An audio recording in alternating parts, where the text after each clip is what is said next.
خون دل دے کے نکھاریں گے رخ گلزار دیں، ہم نے گلشن کے تحفظ کی قسم کھائی ہے،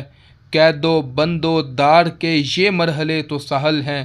عشق صادق نے ابھی ہر آزمائش پائی ہے۔ انگریزی کا ایک مشہور مقولہ ہے، injustice anywhere is a threat to justice everywhere. اور اس کے تحت میں آج حکومت پاکستان سے چند ایک سوال کرنے کے لیے آیا ہوں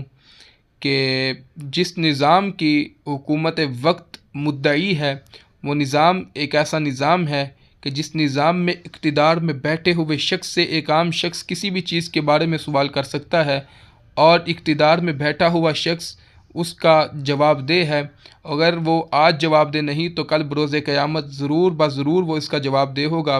میرا سوال صرف اتنا ہے کہ کس قانون کے تحت اور کس جرم کی پاداش میں مریتکے کے اندر نہتے مسلمانوں پر ظلم و ستم کی داستان رقم کی گئی،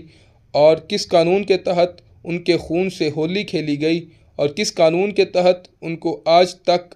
جو ہے وہ جیلوں میں ڈالا گیا ہے۔ تقریباً 5 ماہ کا ایک طویل عرصہ گزر چکا ہے، اور اس سے بھی بڑی بات کہ کس قانون کے تحت اس مسجد رحمت للعالمین کہ جو ہمیشہ حق و صداقت کی آواز ہوتی تھی، اور ہمیشہ مظلومین کی ساتھی ہوتی تھی، اور ہمیشہ فلسطین کے مسلمانوں کے غم کے اندر شریک ہوتی تھی، تو اور پاکستان میں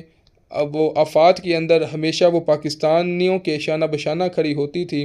اور میں چونکہ اس پاکستان کے ہم مہذب شہری ہیں اور آج تک ہم نے قانون کو ہاتھ میں نہیں لیا، تو ہم حکومت وقت سے، چونکہ حکومت وقت خود بھی اس چیز کی مدعی ہے، اس نظام کی مدعی ہے، تو ہم اسی قانون کو اور اسی اپنے حق کو استعمال کرتے ہوئے حکومت پاکستان سے اپنے ان بھائیوں کے خون کا مطالبہ کرتے ہیں کہ وہ ان کو کس قانون کے تحت جو ہے وہ مارا گیا اور ان کو شہید کیا گیا، ان کے خون سے ہولی کھیلی گئی، ان کو نہتا جو ہے وہ قتل کیا گیا، اور کس قانون کے تحت مسجد رحمت للعالمین کو تقریباً 5 ماہ کے طویل عرصے تک بند کیا گیا ہے، اور وہاں پر نماز بھی ادا نہیں کرنے دی جا رہی، اور مسجد کو حصار میں رکھا گیا ہے، اور ممبر کو خاموش کروایا گیا ہے۔ یہ بہت سارے چیزیں جو ہیں وہ قوم کو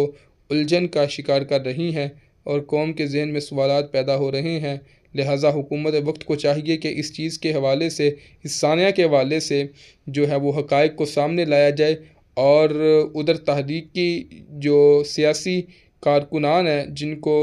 جن کے اوپر یہ الزامات ہیں ان کو بھی سامنے لے کر آیا جائے، اور ان کے سوالات ان کے سامنے رکھے جائیں اور اس کے جوابات طلب کیے